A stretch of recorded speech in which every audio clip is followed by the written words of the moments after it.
Hello. Good evening, everyone. Very good evening. As I promised, we will have class over the weekends because we didn't had classes earlier. I think very few students have joined me so far. Let all other join in. We start within next 2 minutes, and we start from the previous work that we left from the step 5 and 6. I was saying, so I will continue from that itself. Yeah. So let's just wait for others also to join in.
Hello, hello.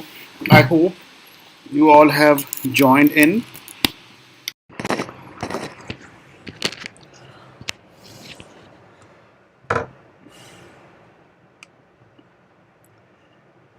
Okay.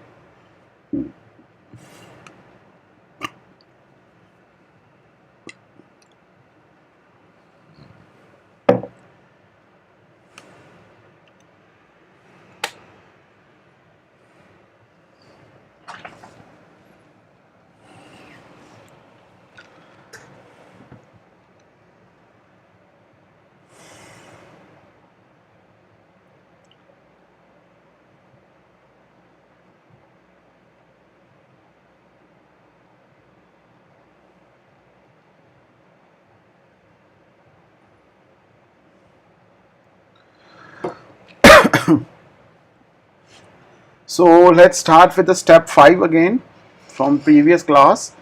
So they in this step we establish a healthcare product development plan. So that the product that we're gonna produce that should be translated into the action. So who does what and by when and for how much.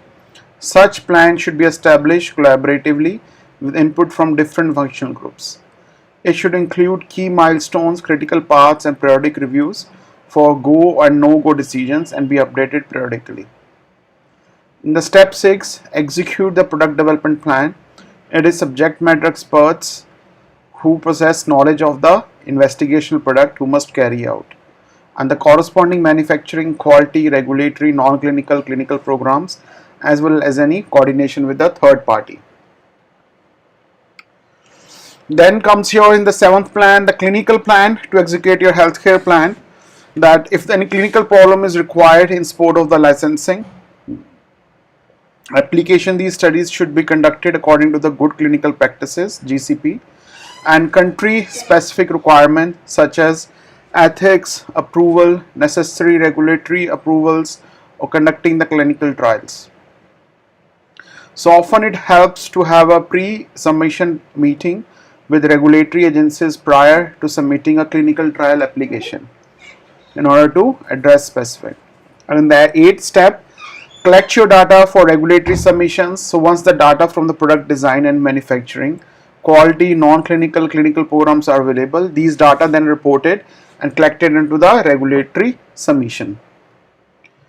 Then comes the final step 9, in which you have to collate your regulatory submissions according to the applicable regulatory requirements, which is specific to your type of submissions.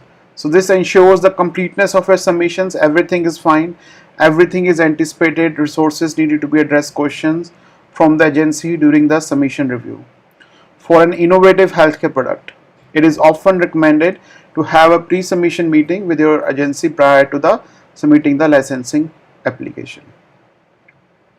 Then in the last step, 10th step, post-marketing compliance, that everything is fine, that there's no problem is happening, all the post-marketing obligations are being taken care, and things are going very well in your R&D product, in your regulatory landscape and product development.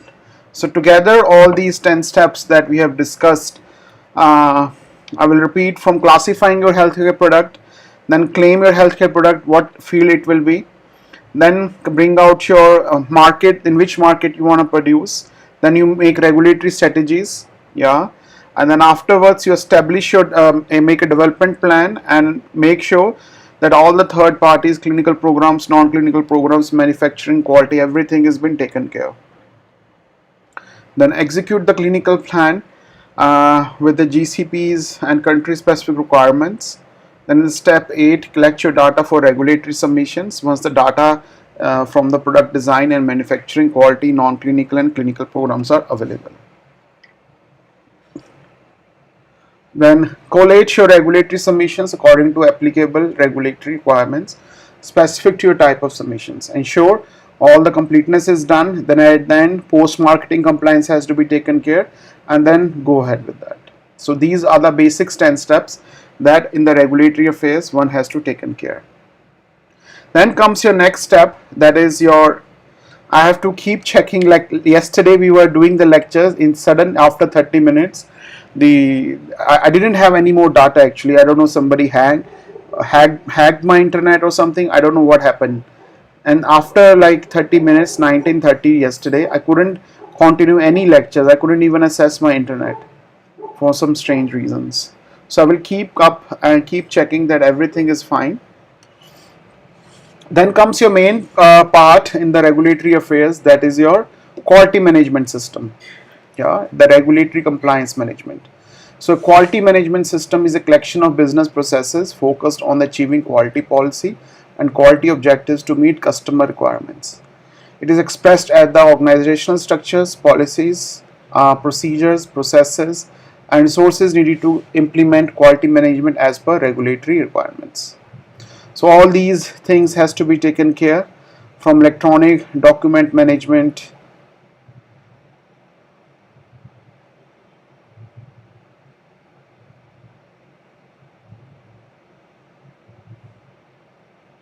Okay, something else has been opened here.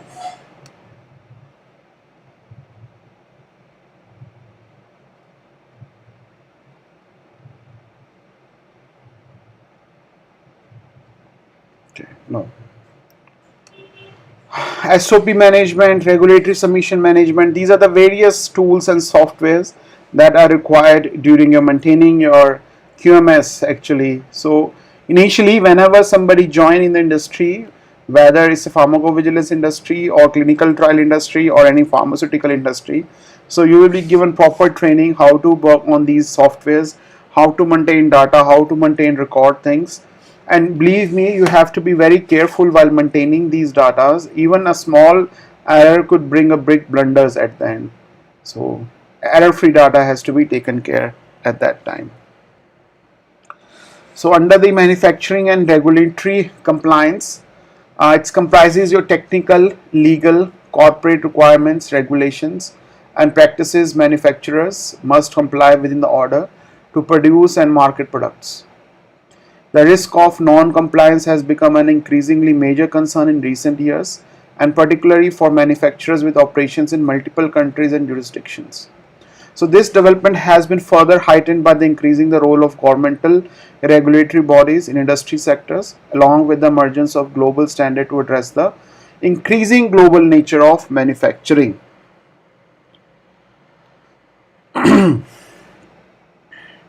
So that's how the regulatory compliance manufacturer is being taken care. So after the 30 minutes of like lectures today, I will play a 20 minutes video here, which will show us how actually in a pharmaceutical industry how things are working up. It will explain, it's actually from the mass spectrometry and yeast production perspective, but it will explain that how much care is required while doing so work. Yeah. Then core mandate guiding FDA regulatory oversight the consumer safety. As a result, FDA has been defined GMPs, yeah, for both device and drug manufacturers that dictate the necessary measures that must be taken to ensure the quality system products. So therefore, manufacturers in these sectors seek a manufacturing certificate of compliance indicating that they meet GMP, right? And then at the end, software developers have to also respond to these needs by creating a solutions for managing regulatory compliance. This is called your manufacturing execution system, MES. uh, Manufacturing execution system, MES.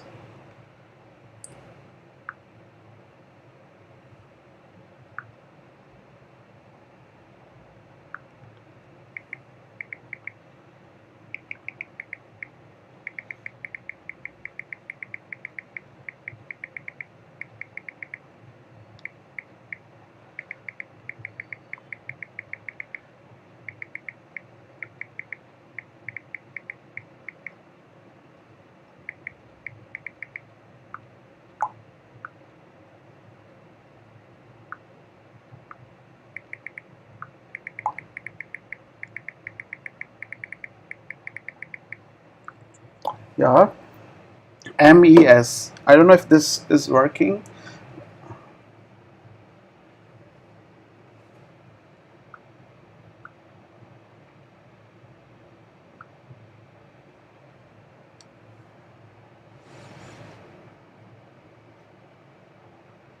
Yeah, like data collection, execution, dispatching of production, document control, yeah, labor management, maintenance, operation management, manufacturing execution system.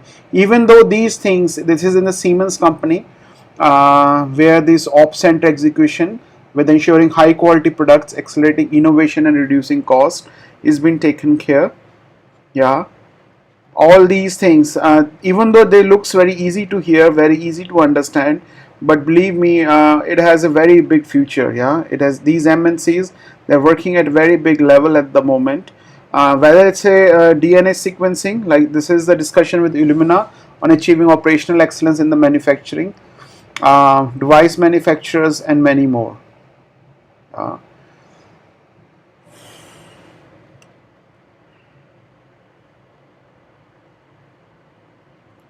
So for those manufacturing sectors which are regulated by the FDA, this Federal Drug and Administration Agency, these solutions must be complement with the Title 21 CFR Part 11 and Part 820.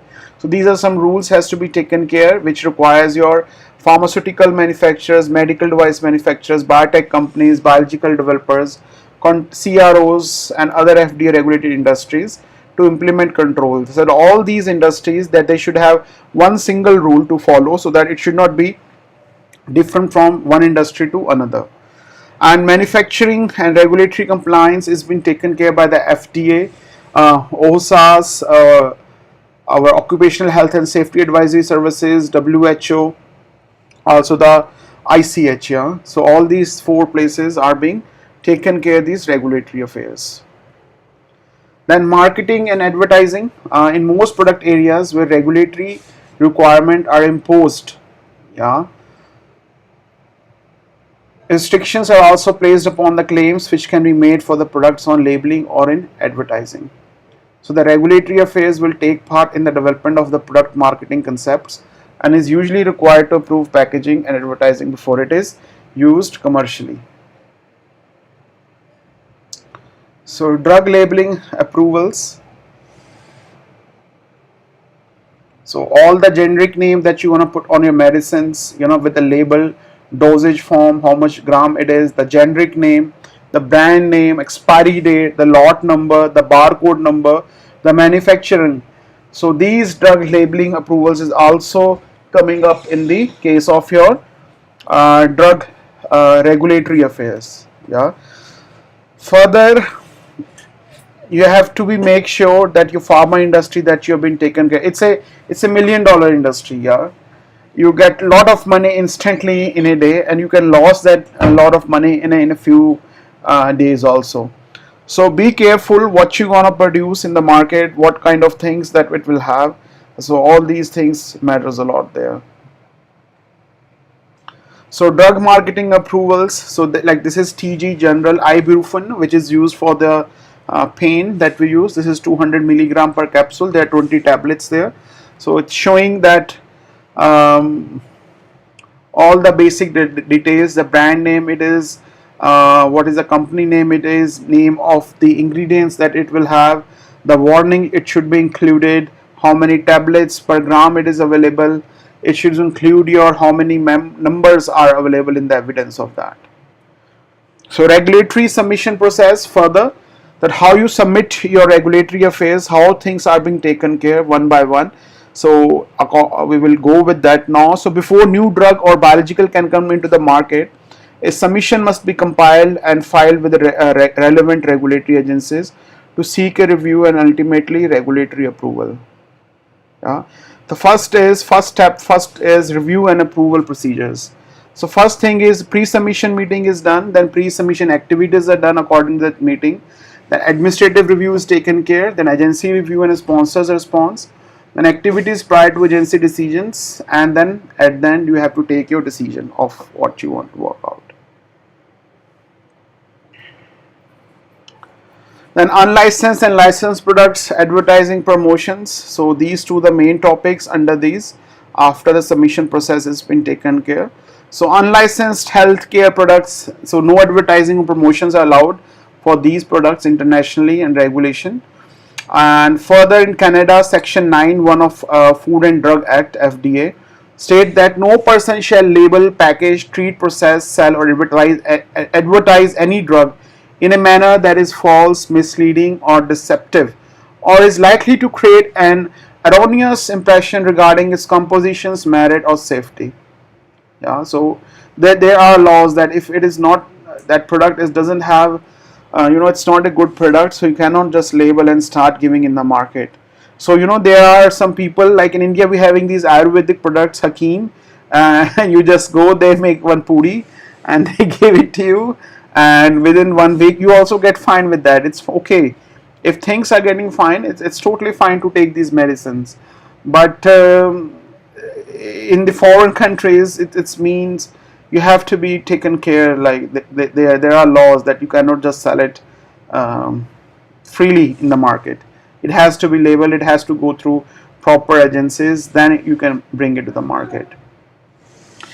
So actually it's like, what you say, if somebody is into the, have taken biotechnology of biopharma, and you are studying this for 4 years, each semester you have 5 subjects, yeah, and you are going through these subjects each time in detailed manners, you discuss about them, you make some assignments also, yeah, you give exam about that, and by the end of your degree is over, you are finishing by, let's say, 40 papers or so, and you have one grade out of it, and you are the one who expert in that field now, and you are ready to go into the market.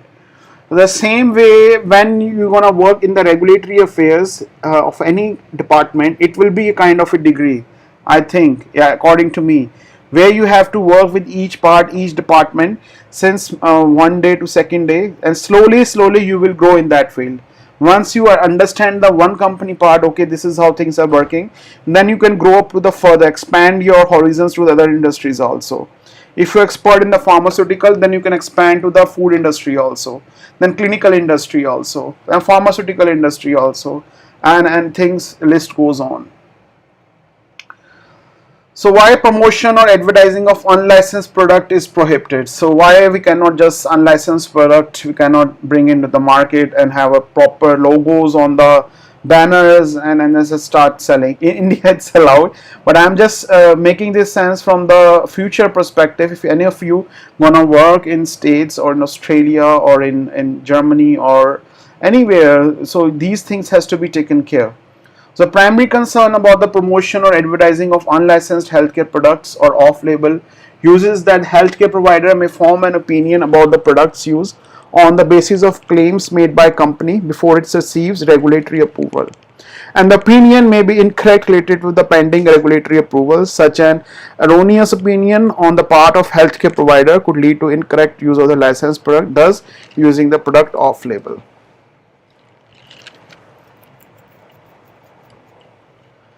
Then okay, then advertising licensed health products. So advertising, let me check if all is going fine with the lectures. Okay, good.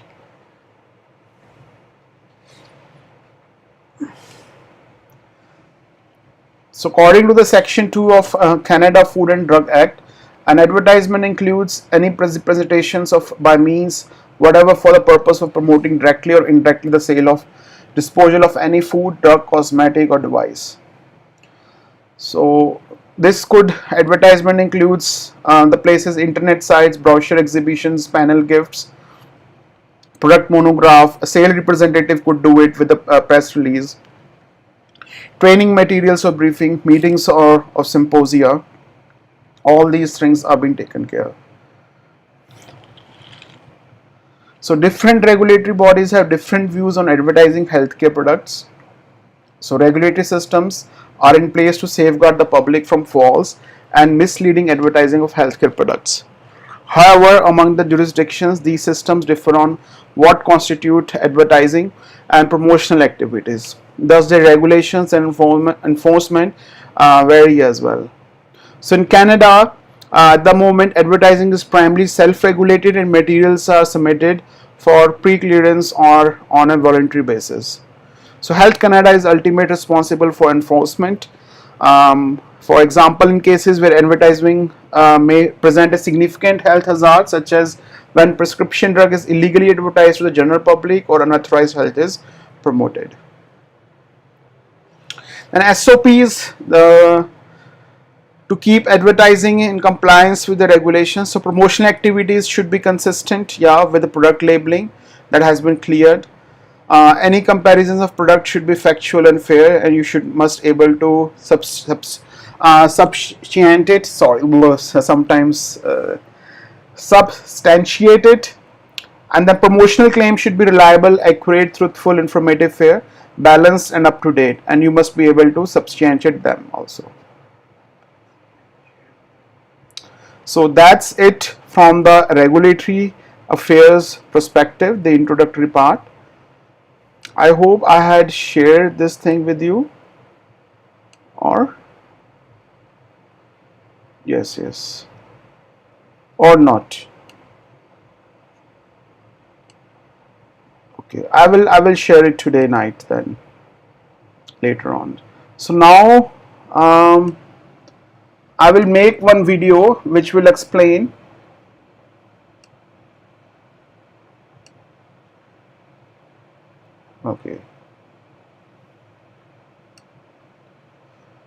the reality of drug industry, how the drug industry work inside your industry, yeah.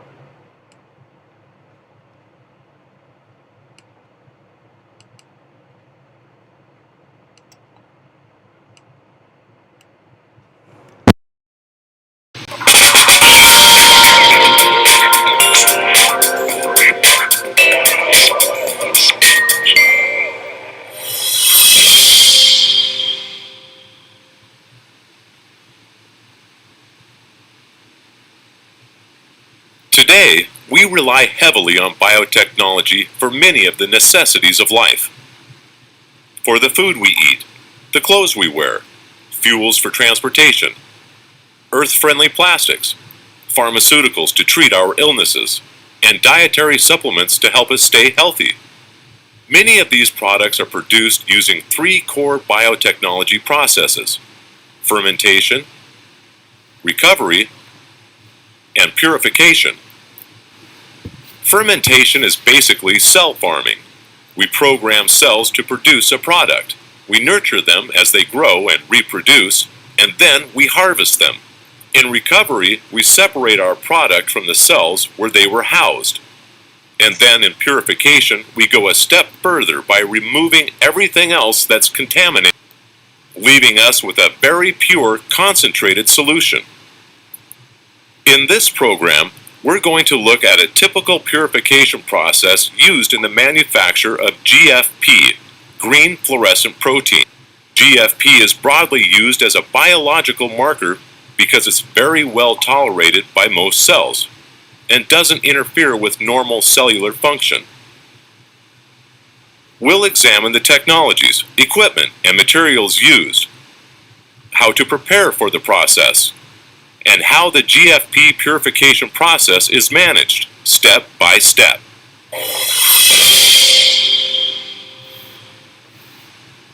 There are two main operations used within purification: chromatography and filtration.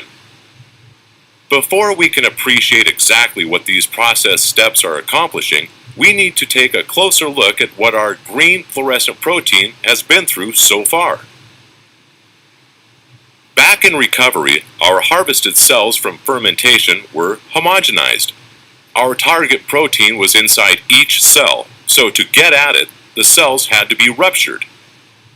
Homogenization freed a flood of cellular components, including membrane debris, cytoplasm, DNA, and proteins, including our target protein, GFP, and they were all mixed into the buffering solution used to suspend the cells. Most of these solids were then removed through centrifugation, or by centrifuge, but the liquid that remained, the clarified lysate, was still rich in biological products, including dissolved chemicals, proteins, and other impurities. Amazingly, through purification, we can target a single protein within this biological soup.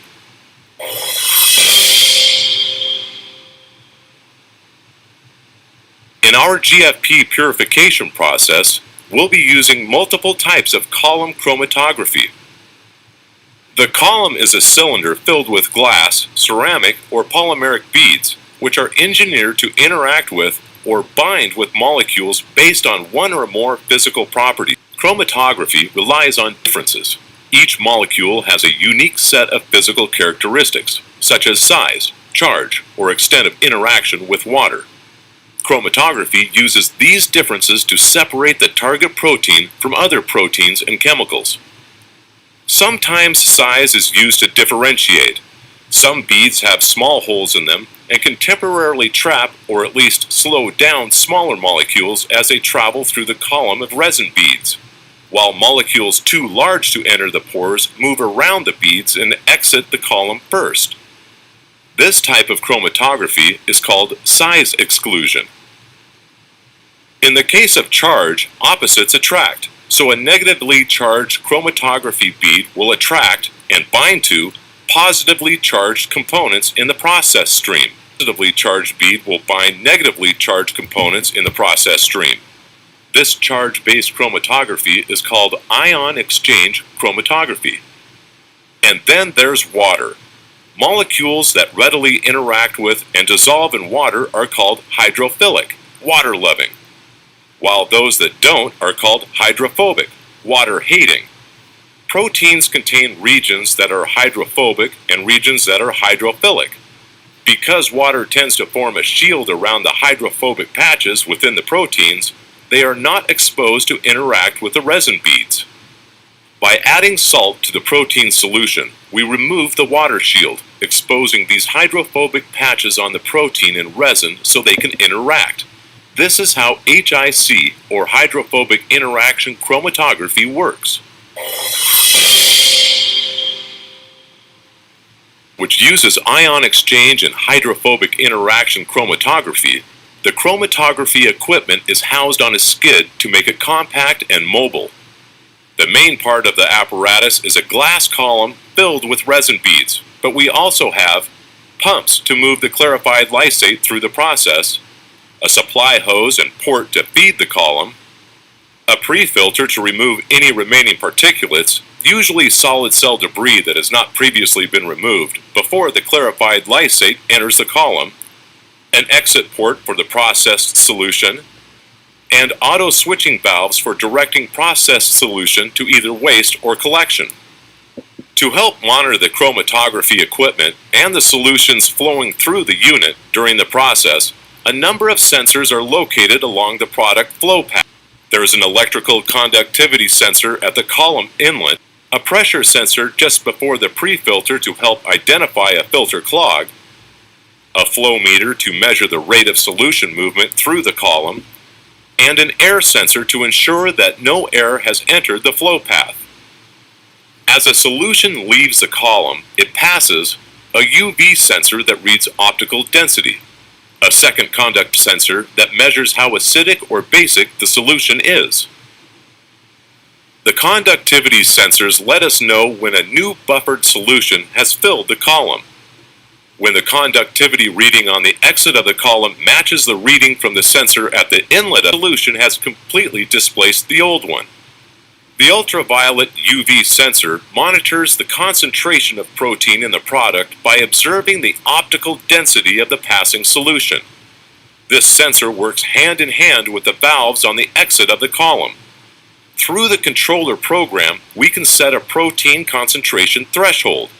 When the optical density of the solution leaving the column is below the threshold, the valve directs the flow to waste. When the optical density of the solution leaving the column is at or above the threshold, this means that solution contains our purified product and the solution is directed to a collection vessel.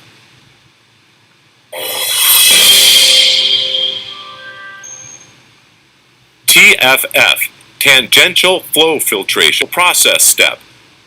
We are going to pump a fluid through and across a special type filtration membrane. The size of the pores in the filter material determines what passes through and what's held back. As with almost any filtering process, we can choose what we want